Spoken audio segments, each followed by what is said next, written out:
This is the Detroit Sports Podcast Network. And Doc, as you know, one of our fine partners at the Detroit Sports Podcast Network is The Athletic. And The Athletic Detroit specifically is premium coverage for passionate Detroit sports fans.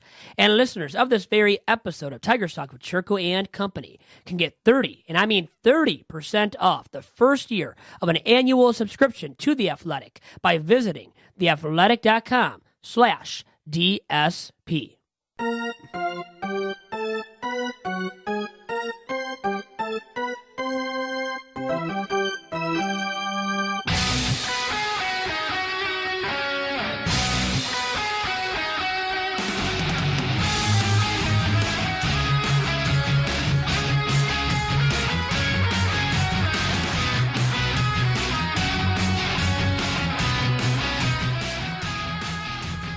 And welcome to the latest, the freshest edition of Tiger Talk with Chirco and Company. I am your host, Vito Chirco, alongside my usual sidekick and broadcast partner in fun.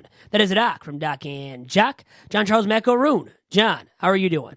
Vito, always enjoy talking baseball. Beautiful weather outside. The Tigers have finally returned home after a terrible road trip. Didn't win a game last week. Since our conversation regarding hope, optimism. Yeah, forget that hope, right out the window, right? It's been a massive struggle, and it was really disappointing, that opening game versus the A's. Jimenez, who had pitched so well. What do we ask for? More Joe. Go on the mound, do your thing. Hasn't given up a run since early May, and he's been dealing. And what does he do? Struggles versus the A's, and the A's take the opening game of the series. I think right now the Tigers are mired in a 6-game losing streak. It's really unfortunate right now. 8 games back of the division, and the slide has started. I think it's going to continue for the foreseeable future. Look, people will say, look, Doc, you're acting like a fan. Your emotional swings back and forth with the team are out of control. But I say this, I'm a fan of the Tigers. Yes, I am. And to watch what's happened the last week has really been disheartening because of the fact that you could have took at least a game in Cincinnati. They were under 500, but now they've played a lot better. You go out to Cleveland, look, you may not win all the games, but to get destroyed, to only score 3 runs in 3 games, and to get outscored by that much, it was a tough week, man. Really a tough week to watch. Finally, the Tigers have returned to the way of playing that they should have been playing all year long. I am happy, and I'm a Tigers fan. So I don't know if I should, maybe go jump off a cliff or something because I'm optimistic or happy right now with the Tigers in their negative ways because they've lost 6 in a row. They got demolished against Cleveland over the weekend, like Doc had said, scoring 3 runs, and all those runs allowed against the Tribe. So now we're looking for some hope, some real optimism, and I guess the only way that I can locate it is by looking at Casey Mize, and right across from me, first and foremost in the podcast studio, joining us this week, Dominic Chirco. He is a face and a man of hope and optimism. Dom Chirco, how are you doing? Great, Vito. I think there's still, comparatively speaking, from last year at this point, where the Tigers are, what they've done in the draft, I think there is reason for optimism. But now 6 losses in a row, and I think the losses will keep being tacked on. I don't see really the trend going back in the direction of the Tigers are winning 5 in a row, as they had. It's kind of funny. They won 5 in a row, now they lost 6 in a row. And how many straight games are they going to lose before they win another game? I mean, they've got 4 against the A's at home Monday, an early game, weird start time at 3:10 because of the fireworks in downtown Detroit. So they started earlier, and then, Shane Greene and Joe Jimenez exploded. And not the kind of fireworks the Tigers were looking for. Jimenez wasn't good. Greene wasn't good, Dom. 3 hits over 3 earned runs for Joe Jimenez, and he's been the best reliever for the Tigers so far. And you notice another thing, too, is with Shane Greene, his marketability going forward, he has a high fielding independent pitching, so you wonder what he can net in return, talking about the deadline coming up. It's not, the bullpen is slipping a little bit, Hardy's slipping a little bit, Fulmer's slipped a little bit. He gave up, although he was starting great in Cincinnati, then he gave up those homers, left the slider hanging. He struggled a little bit recently. The Tigers are going through a period where they have to start playing. Got to start playing more connected as far as the rotation and bullpen goes, because that's really, with the young lineup they have, they can't afford too much slippage. They need the rotation and pen to be better. Doc? Now, Vito, I wanted to ask you this because it was the sorest of subjects that people messaged us on our Twitter page at Detroit Podcast, which if you're listening, feel free. If you hear anything that Dom said, Vito said, or something that the doc said that you want to react to, feel free. We read and interact with all the messages at Detroit Podcast on Twitter. Prior to Sunday's game, a lot of people took note and took stock in the fact that Victor was still batting fourth. And people are watching his batting average dip. They're watching his ability to get around the base pads, and they go, why? Many people who messaged us said, look, we don't want him on the roster. We don't want him, period.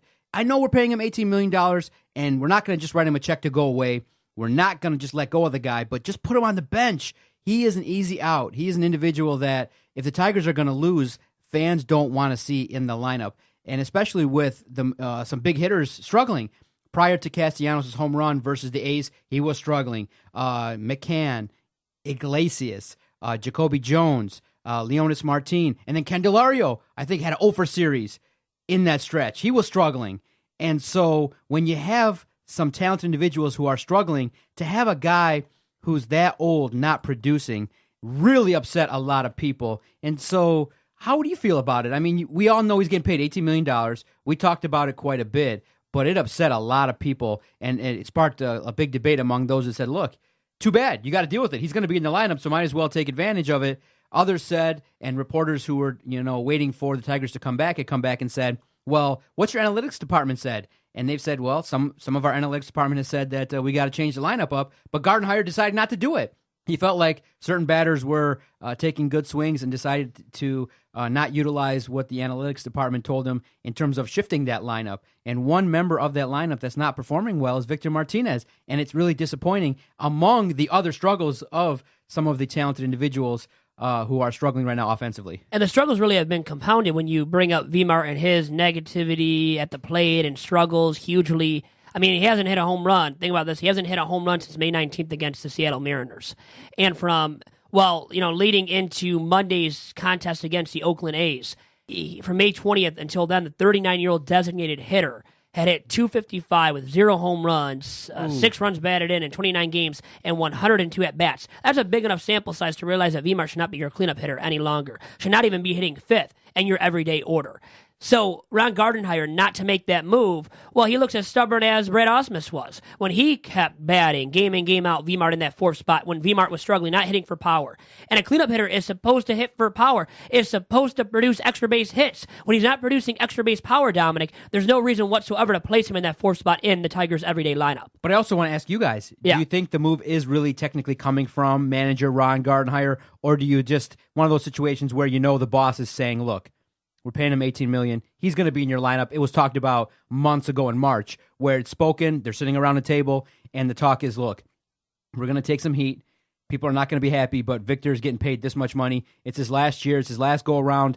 The season is a wash anyway, and we're talking back in March. So they know, in essence, they're not really going to compete for much. So they're like, look, Victor's going to contribute as much as he can. Come hell or high water, we're cutting him this big check. And the boss says, look, it probably isn't even coming from Al Avila. It might even be coming from over his head. They may be like, Chris Ilitch is like, look, we're paying this man $18 million. I'm not paying a man that much money to sit on the bench. It just would hurt my ego. I know I couldn't do it. But at this point in time, when fans are upset, on the field it stinks, it's not that good, I would just say, you know what? Someone has to maybe step up and tell ownership and tell management, look, our team is better. We may not win. Our team is better with Victor on the bench. Do you think it really truly is Gardenhire, or is it coming from above, maybe even at the highest level of ownership? Well, hitting him 4th really quick is like tanking at its finest. So if you want to tank and get the number 1 pick or number 2 or number 3 pick next year in the amateur draft, well, this is the way of doing it by batting him 4th every game. But I think this is coming from the analytical department, and I think there has been input from them, and I think Gardenhire is refusing to apply the input from the analytical department. And it seems like that's been said by Gardenhire as well, Dom. I think this is a Gardenhire move here. Because right, to keep him batting 4th?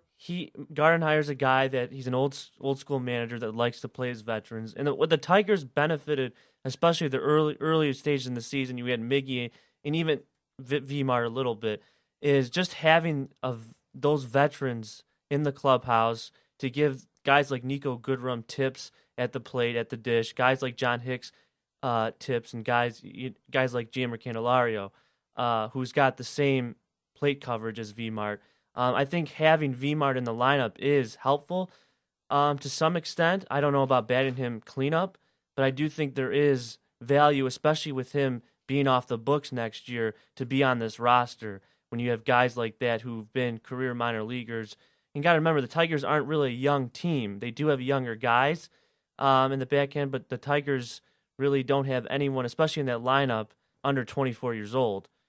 So it's good to have a good mix of players that have seen a lot of time in the minors and to get them good looks with the help of a mentor like Victor Martinez. He's still a good mentor.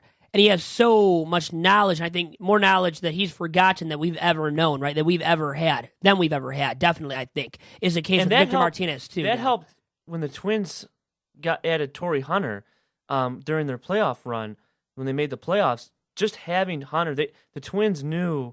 But were they batting him fourth? Right, it comes down to that. No, I agree. Were they all the time? But I don't think he should be batting fourth as well. Yeah, he should be slotted down in the order and should be a platoon DH.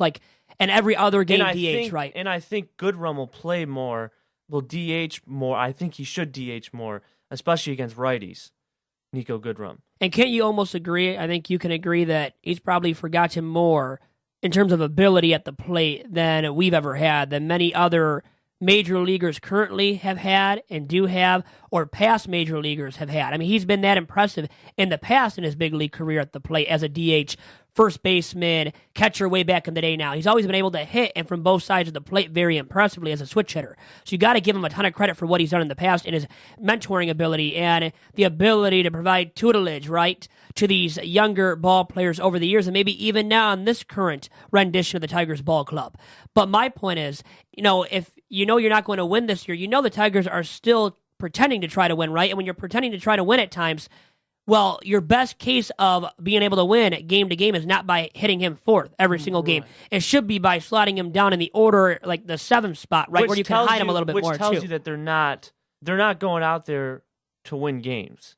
Right? Because if you're trying to pretend to win games, too, if you're looking at it that way and slice it that way, you would bat him lower in the order. So it's almost like, they're not tanking, they're not going to admit it, and nobody wants to use that or throw that word around, but it looks like they are when you're batting him fourth, because you're optimizing your ability to lose every single game when you bat him fourth. Because this guy has been, how bad? Yeah, been extremely cruddy, it's hard right? Too, from Victor's standpoint, he's not a guy that takes, a veteran that's been around and has had the numbers that he's had, built the resume that he's had.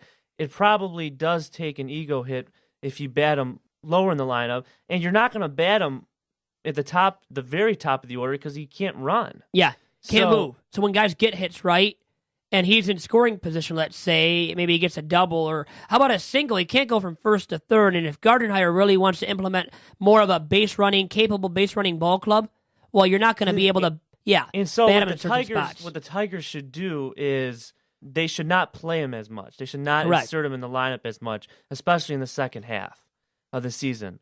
Once things another problem the Tigers have is that in their farm system they don't have anyone coming up they don't have a lot of hitters in their farm system, so they can't really do anything right now until September comes or via trades at the trade deadline. So they have to kind of take a bullet if they want to play V-Mart and they feel like he has some value just having him in the order. But yeah, it's not been good. And it doesn't signal to the fans that you have an intent on winning with batting him cleanup. But Gardenhire is sort of at a crossroads because you don't, in that situation, you really don't know. If you're going to put him in the lineup, you might have to bat him fourth or fifth. How I view it right now for Gardenhire with Gardy is that it's a serious case of him being old school and stubborn with batting V-Mart fourth. And then you brought up that maybe he won't bat fourth as consistently as the season does progress.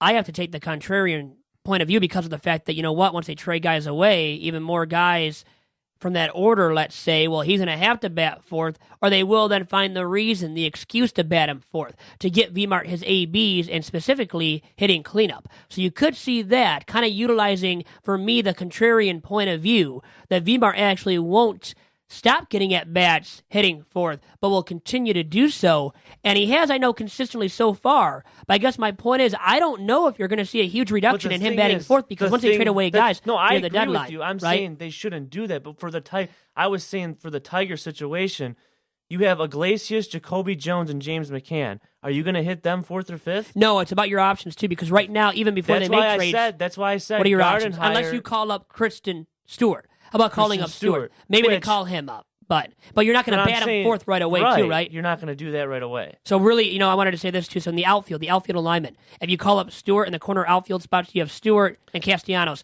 How bad would those corner outfield spots be, too, defensively speaking? Oh my gosh, Kristen Stewart out there with Castellanos, that's a bad defensive. I mean, yeah, it is horrible, right? Yeah. It's a huge problem defensively, right, to have on your hands. And that's what the Tigers are entertaining the idea of if they call up Stewart, because they're not going to put him at DH consistently. He might get a DH start here and there, but V-Mart's still your man, and he's a younger dude, and really you don't want to. I think they fear these ball clubs that they're going to stunt the growth of somebody like Stewart when they bat him DH consistently enough. I don't think they would, but I think that's their view, mentality on young guys like Stewart. So they're going to stick him in the corner outfield, where he's going to stink it up, and Casty's going to stink it up continuously and right. God, the dynamics of that and how bad the defense will be. Think about that, guys. I know Dom's already said it. Doc, don't you think it's going to be really darn bad for the Tigers in the outfield? Yeah. It's something that when we watch what's going on, we understand that Nick Castellanos probably is going to spend the year there. I don't know what the future is going to be, but most of us want him to go to first base and make that transition. But unfortunately, Gardenhire is not going to make that move. Another player that's concerning too now, when you look at it because of his wrist injury, how concerned are you guys with Jeimer Candelario? He's batting, I think, under 250 in that neighborhood. That wrist injury, since he's come back, he kind of, like I said, has struggled really in the last 7 days. Are you concerned? Do you give him a pass because of the injury? It's a guy that people are watching heavily, and what we saw in the last week wasn't that great. Well, you know what? He's still shown some pop, and who's really hitting? McCann's not hitting. Castellanos isn't hitting. Victor Martinez isn't hitting. I mean, so when you look at it that way, Candelario still has shown some pop. Maybe not the last 5 to 7 games, but since that wrist injury coming back from it, so I will give him that much, and even as much pop as he had showcased or shown before the injury and going on the DL, so I'll still give him that much in defense of Candelario. And I know Dom loves Candelario, and I love the Candyman as well. I'm all about the Candyman, okay? So I think he'll be all right, but maybe dealing with this wrist injury does eat him up more and more as the season does progress, too. I think his problem right now is from the head up. I think it's his... I think you're playing mental gymnastics, especially when a lot of pitchers are doing a really good job. They've seen him now a couple times, especially in your division. They're pitching him up and in, and he's not really comfortable swinging that bat with that wrist injury. You can tell, and he'll chase that pitch still. And what they're trying, I think, what the Cubs did with Anthony Rizzo is they had him. He was struggling as well. They had him move up in the batter's box so he can get those pitches that are out and over the plate and drive those balls to right center. I think with him right now, it's a mental game. He's still young, 24 years old. Once he gets through this wrist, once he's 100% healthy, and he feels like he doesn't have to worry about the wrist every time he swings, he'll get back on track. Now, who are you more concerned about, and who should we be more concerned about amongst these Tigers struggling hitters?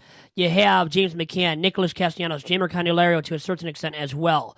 Who of those 3 Tigers bats should we be the most concerned about? Tigers fans and as an organization, who, I guess, should everybody be more or the most concerned about amongst those 3 Tigers bats? I would say Castellanos because he does have pop, but last year he showed that he can hit for power, but he's a guy that's always sort of needed protection. I don't really think you have him. He's not a guy you're going to sit there at the bat him cleanup, and he's going to start with pressure with a good team with a good lineup around him. He might be okay, but now when you see him in this lineup. When there's not too much to offer, Castellanos has struggled a little bit, and recently as well. He's a guy that's he's a good line drive hitter, but we're talking about an era of baseball where the launch angle is the sexy thing to do. A lot of these players are using that to their advantages. I think he should maybe make a swing change here, going forward and thinking about, because he doesn't. I'm pretty sure he doesn't have 10 home runs, right?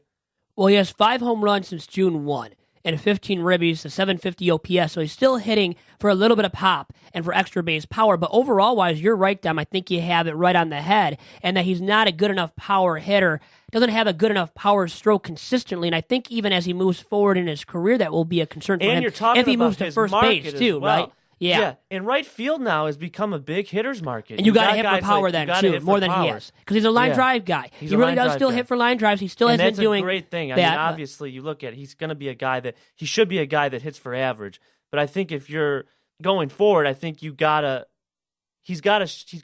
produce more. refine that stroke and hit His for more isolated power. yes. Okay. And that includes I know he likes using right field. He's got to use right field to hit the ball in the air as much as he can. Now, guys, before we go to break, how about James McCann really quick, who has struggled to a certain extent defensively as well when you look at his defensive numbers. 4 errors already. He committed 4 errors all of last year as well, something like that. So 4 errors already for himself as the Tigers' everyday backstop. And then he's not hitting. He's on pace for like his lowest OPS and OPS plus in his big league career, Doc. Did you see the play where it was a throw in from the outfield? He's got the guy beat by He had 10 the ball feet. He had and the ball. bobbled it. He got hit. There Wasn't was a collision, but still. Wasn't Encarnacion, I think it was, who kicked it out? I I think forget, it it was. might have been Encarnacion as a bigger dude, but still, you're a bigger catcher. You're a big league catcher. You got to hold on to the ball no matter if a guy's coming in at you and colliding with you, right? And he's held on to the ball before. So what happened there? And it didn't look good for James McCann. You're right. Yeah, I felt like it was an error. His situation right now, many people are looking at McCann and will say, I think the Tigers could upgrade at the catcher position, but defensively, he does enough so that people are satisfied with him in the organization, and they view him really as a solid leader. In terms of talent, though, when you really evaluate it, I think the Tigers could do better. Not to say that he's terrible in terms of his overall potential, but I just think that you kind of see what you got, and he goes in these long, prolonged slumps. Sometimes there's lulls defensively, but in terms of his relationship with the pitchers and his defense, it does enough to keep him on the roster. But I think in a rebuild situation, I would hope somebody would come take him off our hands. Honestly. Well, and the 4 errors he has, more than all of last year for himself as a Tigers backstop. So his 4 errors are tied with the most he's ever had in a single season, dating back. Now, this actually, the 4 errors he also had in 2016. So it's tied with this 2016 mark for his, well, I guess you could say his worst season defensively, at least, well, in terms of errors committed. And that was 4 errors in 99 games. 99 games behind the plate in 2016 for James McCann. Now, Vito, I got a juicy question for you guys in the second half of the podcast. It involves, we are going to discuss the number 1 pick that was made, signed a huge paycheck earlier this week, I believe on Monday, signed his deal. Casey Mize, number 1 pick, is now in the fold with the Tigers. I want to pose a question for you because he's now got some competition in terms of a guy that's been signed by another team that's got a lot of hype. And people are like, oh, we might have some superstars here. When you got a number 1 draft pick on the Tigers, you got another guy on another sport that's young and up and coming with a lot of buzz. I want to get your sense of who might have potential to take over this town. And I want to talk about some other players that are on the roster for the Tigers that could be trade bait, as well as to close out this one, Comerica Park. A lot of people kind of came out with some thoughts when there was news made by Chris Ilitch that the organization is going to pump money into improvements for Comerica Park. All that good, juicy stuff in the second half of the podcast. Stay with it. And Doc, one of our fine partners at the DSP Network is the Detroit Sports Commission. And since 2001, the Detroit Sports Commission has been bringing hundreds and hundreds of marquee events to the Metro Detroit region, specifically national and international amateur sporting events. And you can follow the Detroit Sports Commission to find out about all of the marquee events that they are bringing to our very region, the Metro Detroit region, by following the DSC on Twitter and on Instagram at DET Sports. And make sure to check out their terrific website at DetroitSports.org.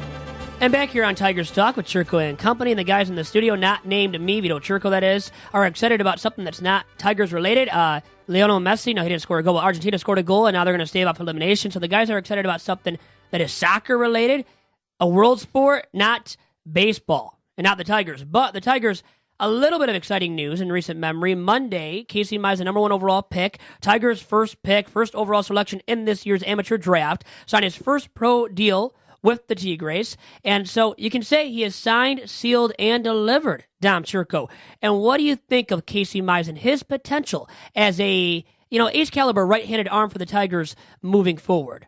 I mean, they gave that signing bonus that he had at $7.5 million. Garrett Cole got 8, Strasburg got 7.5, and then Hunter Green got like 7.3 with the Reds. There's a lot of pressure on being the number 1 pick, and there's a lot to like about him. He's already he doesn't project to be really anything better than what he is because he's really good right now and his body looks mature. I love a mature body, by the way. Yeah. So with his build, with his makeup, he's got a mid-90s fastball that has some good run to it. The problem that scouts have said about him is he likes to mix way too many pitches. And what happens is he gets cutter happy. He likes throwing his cutter, and sometimes he'll pitch with his velocity down. This is something, obviously, that could be worked out as far as pitch selection, what pitches to use, and percentage of pitches to go forward. But Mize has a ton of potential, but he's got a lot of pressure and a lot to deal with. Like I said, he's got the size, he's got the makeup, the build to be worth the number 1 pick. He did have work done on his arm, non-surgical work on his arm with before Team USA. There is so it wasn't Tommy John. No, it wasn't. It wasn't anything like that. Right. And I bring that up only because we had Dr. Tommy John on last week on Tigers Talk. But it was a little plug for last week's episode. Tune into it. Back to you, Dom. But as far as everything goes, he looks like, right away, he's so good. He could probably pitch in high minors, AA, AAA right away, like today, if you wanted him to do that, which is a good thing. The problem with Mize is there's not enough. There isn't like enormous. He's not a project. He's not going to get too much better than what he is right now. So he is kind of what he is. And right. What is that, though? It could Dom? be good or bad. Is he going to be an ace? Is he going to be a Justin Verlander-esque arm? And I guess it's too much to say the guy's going to be a Justin Verlander-esque arm, too. A lot of pressure there with that being said, right. Doc. But there is a chance for him to improve that slider. He's got a good fastball, and one thing that a lot of people noticed with him is his strikeout to walk ratio was outstanding in his college career. This was a guy that struck out a lot of batters. He had really strong command on the mound. He was able to get a lot of guys out, and he had some success there playing at Auburn. Now, he can command 4 pitches, and remember, that's a good thing because let's just say, for example, every pitch gets a little bit better in terms of fastball command, slider, curveball. Then he's got an out pitch. If he can work on that slider, now you add a little bit of a range in terms of your pitch speed and location. That makes you really a pitcher that can make a lot of batters uncomfortable. And a point I want to bring up, too, regarding Casey Mize is he hasn't pitched as many innings as Vito did last year, so there's a chance for us to see him in the minors. I think the early plan is for him to take a couple weeks off, and then he's going to get down to the minors, and he's going to perform a little bit, and I doubt we're going to see him this year in terms of for the Detroit Tigers in September, but there's going to be a chance for him to go down there, learn the system in the minors, and we'll get a chance to see how his fastball looks. And the future looks really bright with a guy like Casey Mize, Vieto, Manning, Burrows, Funkhauser. They are stockpiling arms that is going to make the future really bright. And if Mize can deliver, I would say you might have a Roger Clemens on your hand. If he becomes a guy start in, start out that's a bulldog, you might have a chance to have a winning pitcher. All eyes and my eyes specifically are on Casey Mize, Dom. Signed, sealed, and delivered with the Tigres. And you mentioned Alex Vieto. He's been called up, promoted, to Double-A Erie. So has Daz Cameron. Cameron was struggling in Single-A, got called up. He's been hitting over his last 6 games really, really well. So good to see that from Daz Cameron, the Tigers' top positional prospect currently. And what do you have to say about the Tigers' overall farm system as it stands right now? Well, it's much better than what it was. I think they've really hit the head on these last couple drafts with Al Avila. They took best available here with Casey Mize in this year's draft, and they took the best available college arm at the time with Vieto last year as well. The problem with the Tigers system right now, and this is not so much as I'm not trying to say it's a real problem to have a lot of arms. It's not. But they need some more hitting, more projected hitters that are capable of making an impact on your big league team going forward that have the upside. They have someone like Daz Cameron, who's he was a slender build outfielder. You had muscle on him. he could be a 2020 guy right away. I mean, once he gets here, projects to get to the Tigers at that point. Does have the speed and the defense to cover there, but they need help there. Most of their top prospects are pitching prospects and not position prospects. And going forward, you don't know what's going to happen, especially if you look at the major league roster. There's a lot of question marks as far as position players go. And you do have the luxury of maybe trading Fulmer now with that many pitching prospects, and you can stockpile positional players. Really good points there, Dom. Really good stuff there. You come in here once in a while, and you come in and bring the great insight regarding Casey Mize. Now, Vito, Casey Mize, number 1 draft pick, signs for $7.5 million for a signing bonus. But another sport, the Red Wings, they sign a stud. They draft at the number 6 position, Zadina. And this guy comes in, and people are raving about him being potentially the future of the Detroit Red Wings, a guy that can score 40 goals. So I asked on Twitter, on our Twitter page, and I want to get your sense because it's going to speak to these 2 young cats now coming to Detroit organizations. Who do you think is going to be better? Do you think, in the end, based on what you know about Casey Mize and what this young cat for the Red Wings can produce, maybe a guy that can be a generational talent, 30, 40 goals? A lot of hype regarding both guys. Maybe it might take a little longer for Casey Mize to get in the mix, but do you think Casey Mize can outshine the Red Wings draft pick, number 6, Zadina? All my eyes are in Casey Mize. And how about 30 to 40 wins out of Mize in his first 2 big league seasons? That would be really nice out of Casey Mize. Now, do I really expect that to happen? Hell no. But if that did happen, they would have an extremely productive ace-caliber arm on their pitching staff and early on for Mize, so I would be loving that with Casey Mize. So as a biased Tigers fan at times, and a baseball fan, baseball pundit, as I like to call myself, I've got to go with Casey Mize. I don't think you can go wrong with him, and I don't think the Tigers did wrong by drafting him number 1 overall in this year's amateur draft.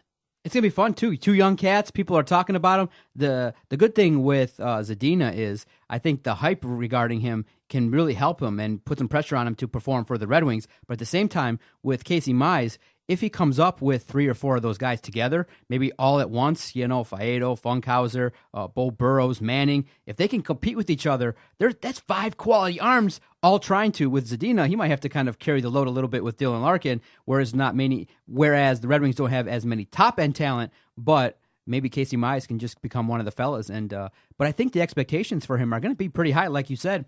They don't want him just to be a guy that gets 12 wins a year. He's going to have some pressure to come out here and maybe kind of replicate what Justin Verlander did early on in terms of getting some wins and taking command of that rotation. Well, you would hope as the number 1 overall pick that he does take command of the Tigers rotation moving forward, too. He kind of has those mighty expectations upon his shoulders moving forward. And it shows you what the Tigers think of him, too. He's got, as far as the number 1 overall pick, tied for second highest ever signing bonus with him in Strasburg.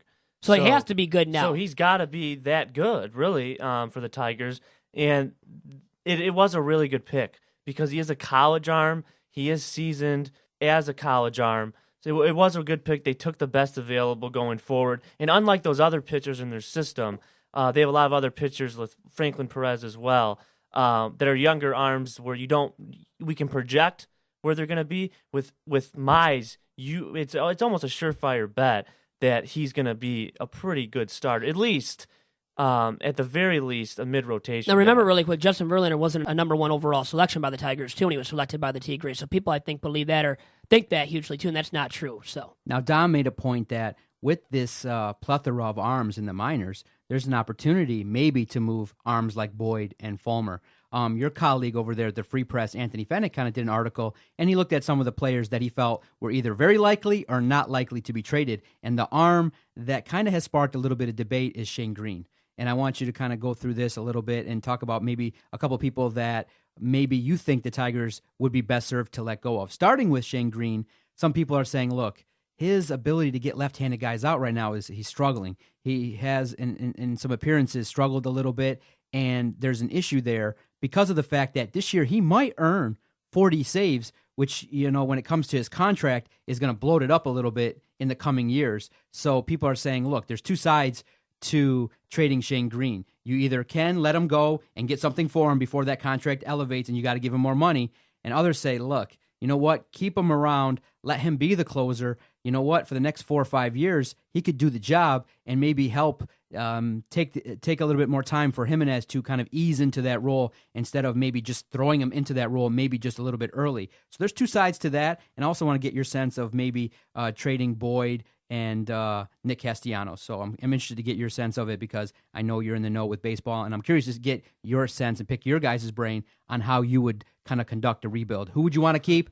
Who would you want to let go at this point in time? Well, the Tigers, really quick, they need positional talent help, right? They need to upgrade that in their farm system hugely.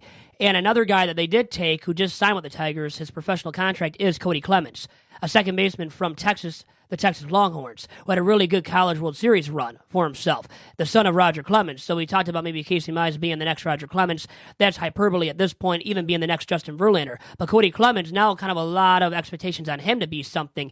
And if he can be an extremely productive, power-hitting second baseman at the major league level, he is a guy you want then on your major league club, if he can produce to that degree. And the thing is, we'll see how, his success in the College World Series and at Texas throughout his career at Texas with the Longhorns does translate to, first and foremost, the minor league level. But back on track with Doc's question, too, the Tigers do need a huge influx of positional prospect talent, don't they? They need that. They need to build upon that in their farm system hugely. And the way of doing that is maybe by trading some talented arms that they have already on their big league club, such as Shane Greene, who has struggled in recent memory. He had closed 4 straight games in 4 straight days just a week ago. But then you see him get bombed, or kind of bombed, and not do his job on Monday against the A's in that early start time game against Oakland at Comerica Park, and you start to question whether or not he's a guy that will have enough trade value to garner enough talent in return when they do look to deal him, as they probably are now more and more nearing that July 31 non-waiver trade deadline.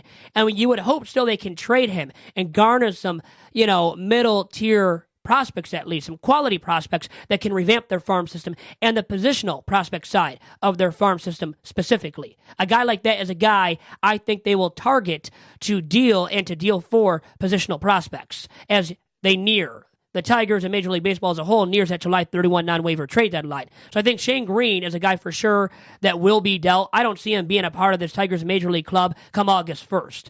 And then you have these starting arms that could be dealt as well, Dom, such as Michael Fulmer and Matthew Boyd. Boyd has been rocked in recent memory. On Sunday, got rocked against the Cleveland Indians, against a good Cleveland Indians ball club, which probably hurts his trade value. Now, does it hurt it significantly?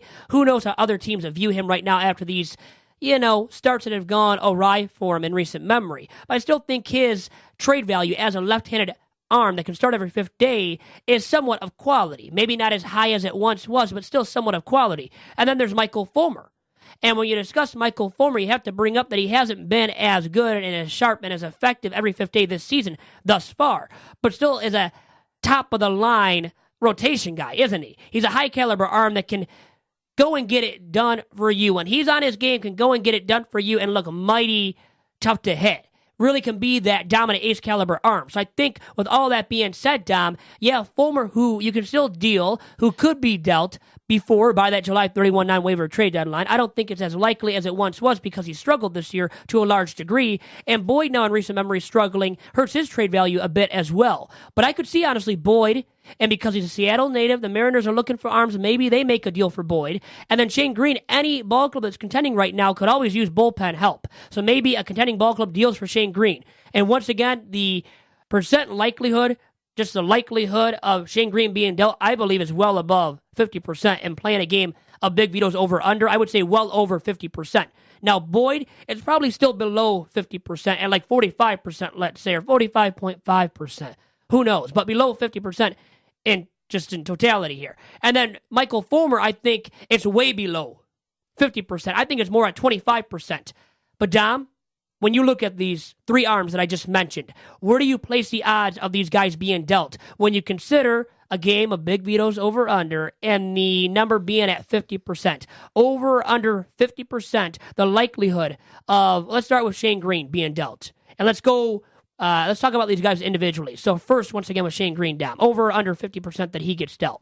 I would say it's about even there because the Tigers could hold on to him. He's 29 years old, and he's got 2 more years. He's arbitration eligible for 2 more years, and then he's a free agent in 2021, I believe, or 2020.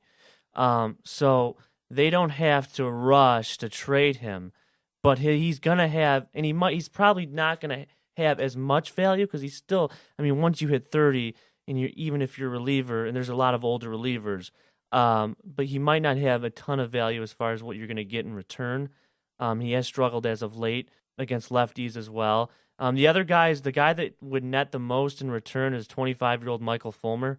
He has the best stuff in this rotation. He's got electric slider that he struggled to command a little bit.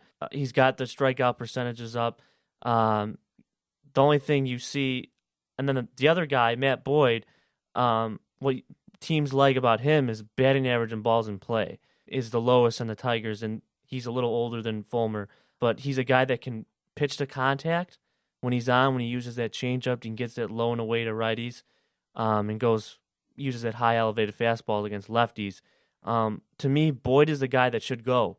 If I'm the Tigers, I think it's way over 50 for Matt Boyd. I think you deal him. So you think it's way over 50%, though. I said under, but slightly under. No, I think he's in. I don't think he'll last. He's not going to stay a Tiger. And how about the Seattle native ties to the Mariners through that? Dom, does he get dealt to the Mariners? And if not, to whom do you think, by the way? And I think if you look at the Mariners situation, they do have some lefties in that rotation with Paxton, but I think he'd be absolutely an upgrade over a guy who's been really good, but a guy like Wade LeBlanc. Wade LeBlanc, who's been good. Not to be confused with Matthew LeBlanc. Do you guys know who that is, by the way? Matt LeBlanc? From Friends? Joey. Goes by Joey, right? Always, I think, called Joey now anyways. Yeah, so I think he's an older reliever, or not older starter, older arm there in Seattle. And I think Matt Boyd would be really good in that ballpark, too. Who wouldn't be, right? I mean, think about it. It's like a pitcher's heaven? Mm-hmm. I mean, it's where you want to pitch because of those deep dimensions. And he's a guy that pitches the ballpark. He's a guy that does pitch to contact. Yep. So he can get away with being, you can get away with being a fly ball pitcher in that ballpark, really, as long as you command the strike zone and use your pitches to your advantage. It does help pitchers a little bit knowing that they have that luxury of pitching to contact in that ballpark. So, guys, the Tigers have lost 6 in a row. Do they ever have another 5-game winning streak the rest of the way this season? Doc? No. 4 max. Okay. Dom? I'm going to say yeah. I think they have one. I think they have maybe one more. Over or under 69.5 wins out of the Tigers this season, Dom? You got the Royals still. I mean, I'll go slightly over 69. Slightly over 69. So, making you say that number as much as possible. 70 or 70. 70, you think over, so it's 70. You'll go over with 70. Yeah. Okay, so now you're White Sox ball club. I guess over or under that same amount of wins. 69.5. They're going to be under because they're just on pace for under anyways right now. They're on pace, and they're on pace there, and I think a guy like James Shields, who, while he's had his ups and downs, I don't think they're going to have him in the rotation. I think they're going to try and trade him.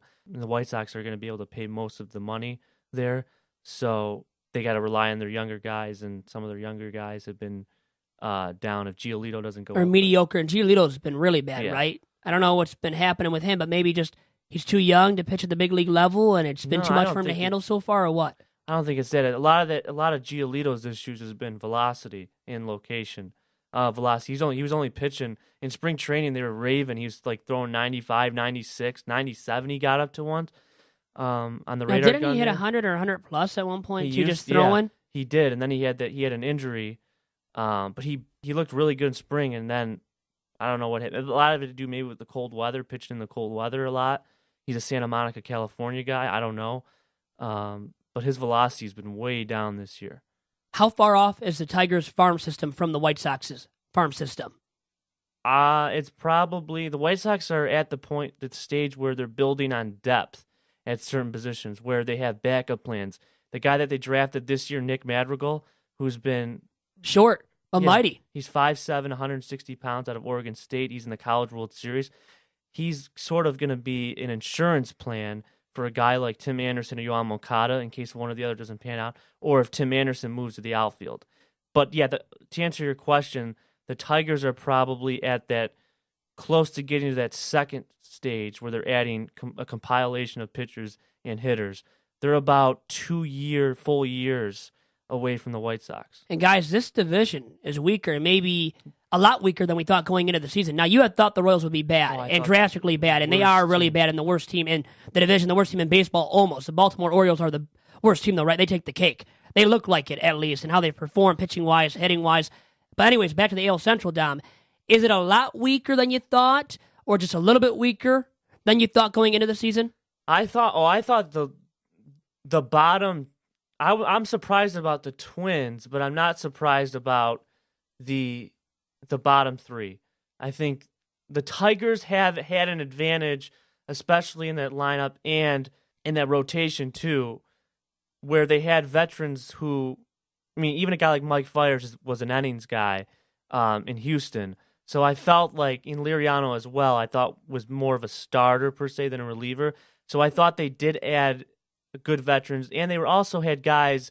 They're not the youngest team out of that crop, so they didn't have inexperienced hitters who haven't seen enough ABs and plate appearances in the majors. So I thought Tigers would be like that third place team, but the White Sox and Royals, they're not. The Royals for sure, they're going to be they're like 6 or 7 years.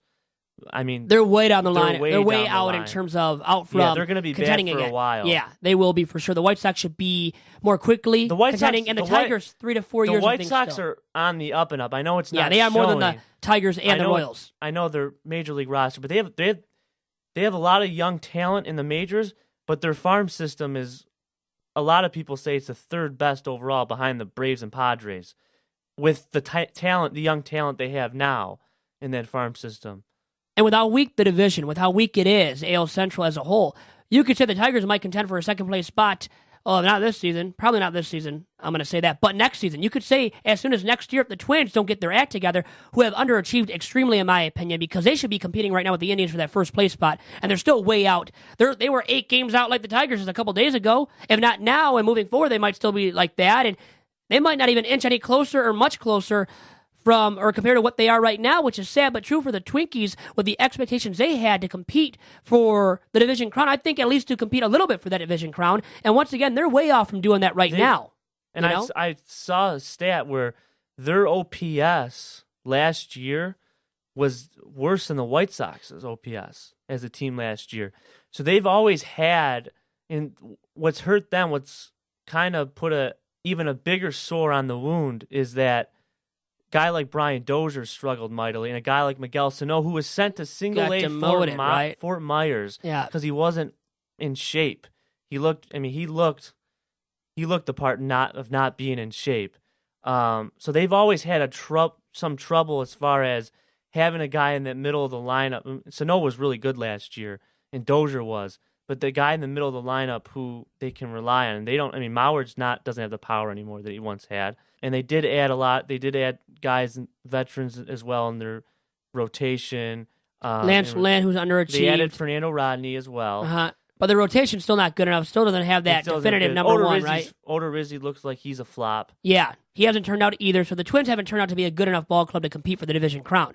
And when you look at it going into next year, too, for the Tigers' odds, the Twins' odds, well, you know what the thing is, so competing for second place and being the second-place club in the AL Central isn't good enough for anything else because you're not going to make the playoffs with the Yankees, the Red Sox, and the Astros all competing for those 2 wildcard spots as well. In the East, because only one team can win. From what I'm hearing from you guys, it sounds like the winner from the AL Central is just going to be fodder to be eliminated early in the postseason because the likelihood is it's going to be Houston. It's likely going to be the Yankees and Red Sox really doing some damage in the postseason. And it makes sense. I think that Cleveland does, present some challenges, but they have significant holes at bullpen, and that's not the same team that has been constructed in years past. And I think that's exactly right. You guys are right on point in that the AL Central is weak and probably is going to be fodder for early elimination in the postseason. It's just really right now, it's kind of interesting, too, in the world of baseball when you survey the landscape. Pretty much the AL, in terms of the postseason, is pretty much locked up. You already know who's going to make it. Yeah, we already know who's going to make it. It's crazy, right? Well, you know, it's a one-team race in the Central Division already right now. Mm-hmm. And you can say easily that the AL Central winner should be cleaned out early on in the postseason this year. And the second place, once again, team, it means nothing. It means nothing to finish second place because you're not going to make the wild card when you got the Yankees and Red Sox both making it. And you've got these other clubs in the American League West that are better than you are as well. I'll say this. The Indians have maybe one thing going for them is they have someone in Trevor Bauer who could pick up Kluber's slack in the playoffs. Mhm. And the problem is they're not going to have home field throughout the playoffs. That's probably the biggest issue. But if they were able to add another bullpen arm, they could win a playoff series. I could see that because of a guy like Trevor Bauer. But then if Seattle adds Matthew Boyd, Right. an arm And like then that, you then eliminate the Indians, and the Indians go down right in the pecking order again. Right. And we Again. could banty about this all Yeah, day. you could go right? with a lot of teams. You could say that one piece away and whatnot. But yeah, I mean the Indians do with a guy like Trevor Bauer, who's going to be, a Cy Young candidate this year, if he keeps on pace of what he's doing right now. The Indians do have that advantage because their lineup with Ramirez and Lindor is maybe the best. Those guys right there are the best at the top of the all order. the power, too, right? In Yes. that lineup. And Brantley's hit this year, too. And Ramirez can hit for power. Lindor's hit for power. Yeah, that top of the order is really good. It's probably, the Yankees have the scariest lineup in baseball, obviously. And the Red Sox have, their lineup as well. But the Red Sox top of the order is not as good as that Indians. JD's killing it. But the only team, I guess, to sum it all up, the top of the order is not as good. the only especially team with- in the Central that's capable of winning meaningful games right now is the Indians. For Yeah. sure. Tigers aren't close to winning meaningful games yet. And we had another topic we wanted to discuss, Comerica Park, Yes. Doc. Now, the as remaining well. 5 minutes, I want to definitely get your sense and review of Comerica Park because news was announced. Chris Ilitch is going to make a massive investment. Some people believe because of the way that Comerica has been constructed, there is room to make the roof close. They can add an addition to make the roof retractable so that if the games start in April and there's significant weather, because this year was an outlier, but weather has been an issue the last few seasons, but this year caused a lot of cancellations. And so there's been talk that Ilitch is going to invest and put some money back into Comerica Park, similar to what the Fords did. And I hope that he does pay out of pocket to make renovations. So I said, and I want to get your guys' review of Comerica. I never really thought it was an amazing ballpark. It is nice, good sight lines. It is fun to go to. It is definitely better when there's a winning team. The vibe is a lot better. And a lot of people messaged and replied to my question where I asked if you could make one change to Comerica Park, the building, food, extras, entertainment, what would you change? And some people said everything. It's an amusement park, not a baseball stadium. Justin gets in with that. Tom P gets in with move the right field porch closer to the home run fence below. Better viewing angle from up there and create some covered seating below. Nebraska gets in and says, I've been to 21 other parks. Most are vintage like Minnesota and Cincinnati. They have premium seating in the first 10 to 20 rows with clubs and lavatories under the stands. We have locations and views that can't be beat. Overall, the more I see, the prouder I am of my home park, Comerica. Tom Perley gets in and says, I love Comerica Park, and I'm happy they have better utilized the right field porch. Some people kind of talked about pricing, lower the concessions. Some people said better deals for the military and veterans. Some people joked around and said a better team to play their home games. Sparty gets in with that. I was surprised because someone said that the service, the J-Man tweeted us and said, it's super slow to get just a plain hot dog. Other than that, it's a great ballpark. Finally, Mike gets in, the roof could be cool. I enjoy the stadium. Nothing beats a night at the ballpark. Great sight lines, walk the stadium with a great view anywhere. Prices are always folks' beef, but that's professional sports nowadays. That's why folks watch the Wings and Pistons in front of their 60-inch television. And so we got a lot of kind of talk about the dimensions, the prices, service. For me, I'm not a guy that's really picky on these things, and I haven't been to several stadiums to compare. But when I go there, I have a good time. Yes, the prices are ridiculous, and I'll admit, I buy the dollar peanuts outside from the vendors, jack them in my pocket, and they let you in there with the dollar waters. They're cool with that. And I typically don't buy $4 peanuts or don't buy concessions from Comerica because I can't justify paying $8 for a pizza when you can get it for $5. Right. So I don't eat there. You can eat cheaper and eat at home. But I'm curious to get your guys' review. What you thought about some of the replies that we got. Do you think Comerica could be better, and how does it rate compared to where you guys have been? I mean, obviously, you've gone to the south side and seen what's going on. The garbage over there in the south side of Chicago, But, yeah. what do you think?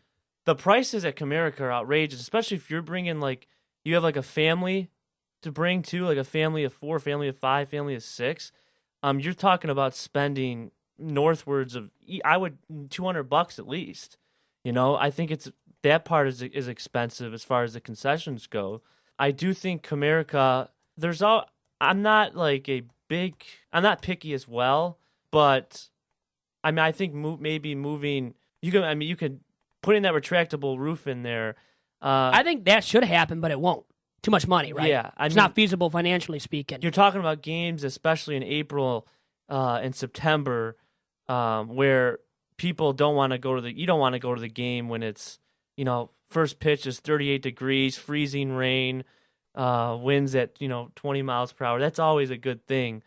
That's like a stadium like it's being centrally located in the Midwest. You're kind of at a conundrum dealing with because you got Minnesota who doesn't have that as well. Minnesota definitely could use a retractable roof, but the Tigers, I mean, it's something that should happen, but I'm not very picky. So here's my solution for the Tigers and for the ballpark. You add some kegs all around the ballpark. You add a club, which with it will come a dance floor. That's like Miami. And then you'll be dancing your ass off all night long, right? Miami has... There you go, on the rooftop of Comerica, like Miami has. The Fontainebleau, but the Clevelanders. The Miami Marlins do have that right in their ballpark. They have something like that. And club, it's fun over there. It's all about the party atmosphere, living it up, boozing it up. And guess what? If you had that at Comerica, Miguel Cabrera would be there every single night. He would feel like he's not even hurt anymore. That might actually quicken the process for him to recover from his injury. He might be playing again before the end of the season. Vito, wouldn't be feeling a lot better. you agree about the concessions, though, being way... They're way too expensive, outrageous. way too high-end. And when you go to the ballpark with a family, like you said, of four, let's say, you don't want to be spending all that money they have to at the concessions. And that's why you eat before the ball game. And I guess they kind of force your hand with that, and then you should. You'd be dumb not to eat before the ball game because... Well, if you go to the ballpark and if you have some hungry stomachs, you're going to be spending a pretty penny. It's like these Little Caesars concessions, right? How much is it for a slice? $5? It's $5 anywhere else for a large, hot and ready pizza, and then it's $5 or $6 for a slice. Only a slice. See what they at the try ballpark, to do though. And that's not right. The meal, like I got a meal there, and it was like offer like a hot dog, a chip, and a Coke was like $7 total. But if you get like a slice, one slice, it's like $6. And think about you guys, all of us here. We're dudes. I mean, a lot of guys, a lot of people in general like to eat more than a slice of pizza. When they get going, you're craving more than one slice. After one slice, you're going to go for 2, 3, 4, 4, 5. And a lot of guys can eat a large even, or a medium-sized pizza, right? How much is a daiquiri? Something like that. Oh, they're expensive. And then guess what? They put no liqueur in those daiquiris because they want you to keep spending your money on these daiquiris that are tall and mighty, but there's no liquor in them. So they're not getting you going after one. You got to keep drinking, and that's why you're spending like north of $20, $30 in after a while. After 2 or 3 of them, you're spending all that money on just daiquiris. Flat out daiquiris, Doc. Mm-hmm. So it's silly how much money you can spend. I can't get over you wanting to dance and watch baseball. Well, I might not be watching the games. Yeah. Well, not with this product. Well, think about like Baltimore right now, or even Miami. You think those people are watching the games? They don't want to be watching the games. I know, hey, Camden Yards, by the way, is beautiful. One of the best ballparks Dom and I have been there in all of Major League Baseball. So definitely a great venue to take a ball game in. Oh, and you got Babe Ruth's house growing up Yeah, so there. much vintage and history, right, surrounding the ballpark, too. You're right. Such as Babe Ruth's household that he grew up in, right? I think that's what it is over there. So Baltimore's a great area, and it's can be a great baseball environment. That's the thing with Comerica Park. Like, I don't think you get that nostalgic feeling of the past. No, not when you go in a Comerica Park. It's you're right. Obviously, it's missing that. It's one of the modern ballparks. I understand that, but I'm a guy that likes that tradition, that nostalgic feel. Yeah. Now, guys, really quick to sum all this up and to wrap up this week's episode of Tigers Talk with a great in-studio guest and my brother, mi hermano, Dom Chirco. Don't you guys see Miguel Cabrera just living it up over there at the club at Comerica, dancing, forgetting about baseball, probably forgetting about how to hit even further? Actually, he did hit before the injury, but still. You know what? I could do some marketing here. Club Miggy. Club Miggy. There we go. Then he's happy. Club Miggy. You pay... How about he donate some of the money he's making to that, too? Let's say a $30 ticket becomes like a $45 ticket, lets you get into the VIP or something, or maybe a $30 ticket becomes a $50 ticket. He's there in the club watching. Could you see this picture of him? Like shirtless, or with the shirt, the buttons unbuttoned completely, like a Tom Gore, Stan Van Gundy look, but more than one button unbuttoned, like 2 or 3 of them. Club Miggy. You can hang with players and watch the game in style and dance a little bit. Have a DJ and have some music. Why not? I can see it. And then even worse, productivity on the baseball diamond. I still can't believe like how good he was though while he was intoxicated. Like he did it. He hit that walk off against the White Sox, and remember back in the day when he was partying, right? We found out that he was actually drinking the night before, and not just 1 or 2 beers. Too much drinking for Cabby. But he could play through it. Could play through all the nagging Back injuries. then Now he he can't could, play through all the nagging injuries or the drinking, excessive drinking we are talking about specifically. So he has to rectify his ways off the field, I think, more than anything, to get back to being the Miggy of old, which he might never get back to at this point because of his age as well, and all the wear and tear on his body over the years. And with that, Doc, me, Hermano, Dom, Chirco, great stuff from both of you guys, and it's been great for myself as well, speaking to all of you out there tuning into this week's episode of Tigers Talk with Chirco and Company, and we'll be back for another fresh edition of the pod next Wednesday. Adios.